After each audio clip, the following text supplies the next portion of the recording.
You sick monster. You really thought you can get away with it? For your crimes against humanity, you are sentenced to life in prison. Next time, think twice before you play Genshin Impact. Unless you want to do a little favor for Sentinel Corp. You simply just have to, terraform an entire planet. Welcome to Planet Crafter. In this game, you are a filthy criminal who has been sent out to terraform an entire planet all on your own. With just your spacesuit and a magical mining gun, you must work hard to both survive an inhospitable planet while also fulfilling your end of the deal with Sentinel Corp. This is an extremely unique survival craft game. All of the actions you take slowly change the entire landscape you are able to explore, unlocking new areas or new mechanics along the way. We start this game off by being dropped off onto a planet. We see it's filled with nothing but dirt and dust. Resources scattered across the land that we must mine up for us to use. We must build devices with our magical little gun that Sentinel Corp will send us over as we progress through the game. Initially, we are focused on producing pressure,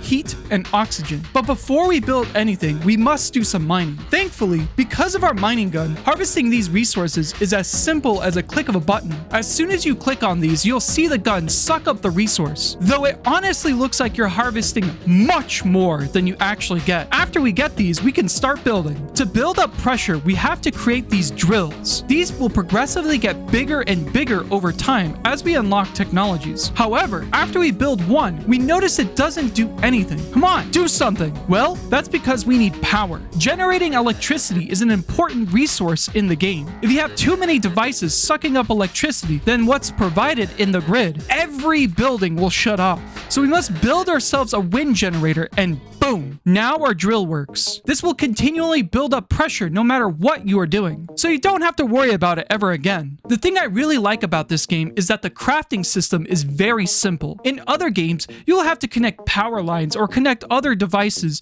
to make sure everything is working. But in this game, you'll be in the middle of nowhere and decide to build a drill that'll work perfectly fine. This is the same for any power generating building you want to create. So, if you want your base to look pretty and not filled with things like drills, you can go all the way to the opposite end of the map and build them there. Ooh, this planet is pretty cold. Well, there's a lot of ice that we can melt. So, let's turn on the heater. Global warming and rising sea levels? Psh, who cares? We are trying to terraform this planet, dang it. Oxygen is an interesting resource. In the beginning, we must search for plant seeds that we can incubate to create oxygen. Later on, we can use these seeds for much more interesting devices. But for now, we must place these inside of our base. But don't worry, little plant. Soon you'll provide enough oxygen to bring life to this planet.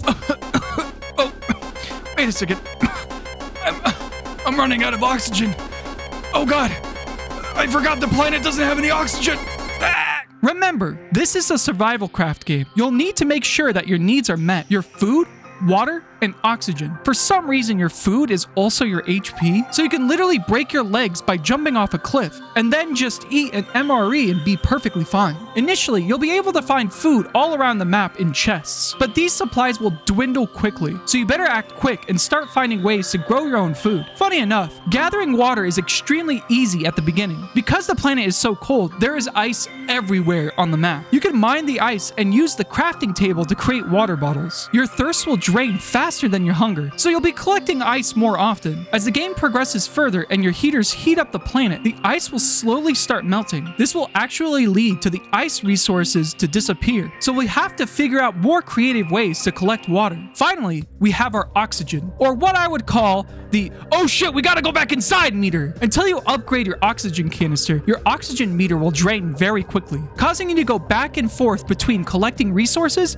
and going back inside to refill your oxygen. You could craft oxygen canisters, but this is completely not worth it. You see, as I said, when you go back inside one of your buildings, you will immediately start regenerating your oxygen. So, rather than crafting oxygen canisters and using them when we need them, we could build small outposts throughout the map to refill our oxygen. This is much more cost efficient for us. What I like to do is carry at least one safety oxygen canister on me at all times, just in case I don't have enough time to build a room and run inside. This outpost method method is extremely useful if you want to travel to different locations on the map. Until you unlock the jetpack upgrade, traveling around the map can take some time, which means a lot of breaks. So we built a lot of drills, heaters, and planters throughout our journey on this planet, and a lot of bases. Will our actions actually do anything to the planet? Well, yes. As you build up these resources, you'll slowly start to see changes throughout the land. Our first goal is getting a blue sky. As you progress towards the goal, you'll slowly start seeing the sky turn more and more blue. This is the same when you start heating up the planet. The ice that you see blocking your path in certain caves will slowly start to melt, giving you access to areas you may not have discovered before, eventually leading to oceans and even plant life and animals appearing. This is the coolest thing about this game. When you play other survival craft games, your actions do not have such a huge impact on the planet as a whole. It's really satisfying to see your efforts actually do something and changing the landscape drastically, which means,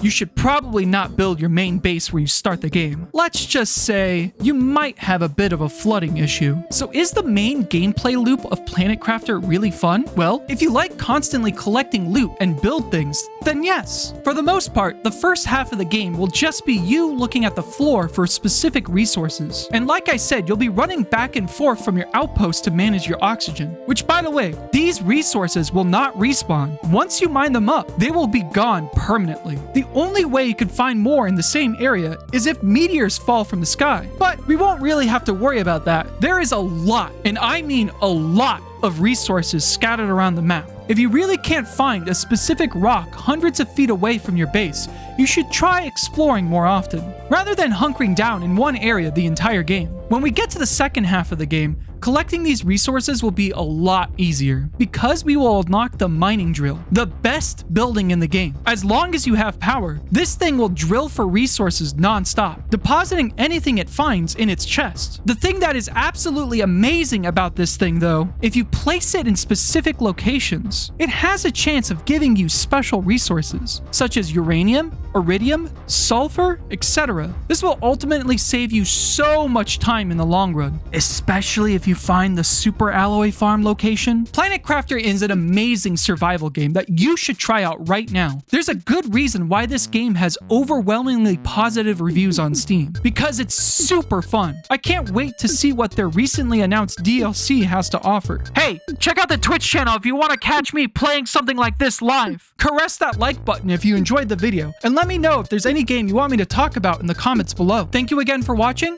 and I'll see you all next time. See ya!